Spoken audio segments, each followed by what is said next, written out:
તો સુરતમાં વિદ્યાર્થીનું એલસી ન આપતા શાળામાં હોબાળો થયો છે। સનરાઈઝ વિદ્યાલયમાં પિતાએ હોબાળો કર્યો હતો। એલસી ન આપતા પિતાએ કોમ્પ્યુટર તોડી નાખ્યું। સમગ્ર ઘટના સીસીટીવી કેમેરામાં કેદ થઈ છે। વિદ્યાર્થીના પિતા વિરુદ્ધ પોલીસ મથકમાં અરજી દાખલ કરવામાં આવી છે। તો વિદ્યાર્થીના પિતા શાળામાં ગયા હતા એલસી લેવા માટે, પરંતુ કોઈ કારણોસર રકઝક થઈ હતી અને શાળા સંચાલકો તરફથી પોતાના બાળકની એલસી આપવામાં ન આવતા પિતા ગુસ્સે થઈ ગયા હતા અને જે કાઉન્ટર પર સિસ્ટમ પડી હતી તે લઈને તોડી નાખી હતી। વધુ અપડેટ સાથે સંવાદદાતા મનીષ અમારી સાથે જોડાઈ ગયા છે। મનીષ, એક સીસીટીવી સામે આવ્યા છે જ્યાં ગુસ્સે ભરાયેલા પિતાએ એલસી ન મળતા પોતાના બાળકનું કોમ્પ્યુટર તોડી નાખ્યું।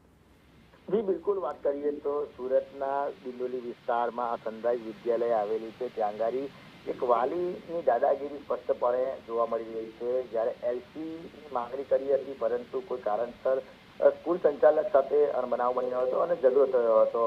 વાલી છે તે ગુસ્સે ભરાયા હતા અને જે ડેશબોર્ડ પર જે લેપટોપ કમ્પ્યુટર મૂકેલું છે તેને લઈને તોડી નાખ્યું હતું। સમગ્ર ઘટના છે તે સીસીટીવીની અંદર પણ કેદ થઈ જવા પામી છે। સીસીટીવીમાં જોઈ શકાય છે કે કઈ રીતના વાલી ગુસ્સે ભરાય છે અને લોકોની હાજરીમાં જ આ લેપટોપ છે, કમ્પ્યુટર છે તે તોડી નાખે છે।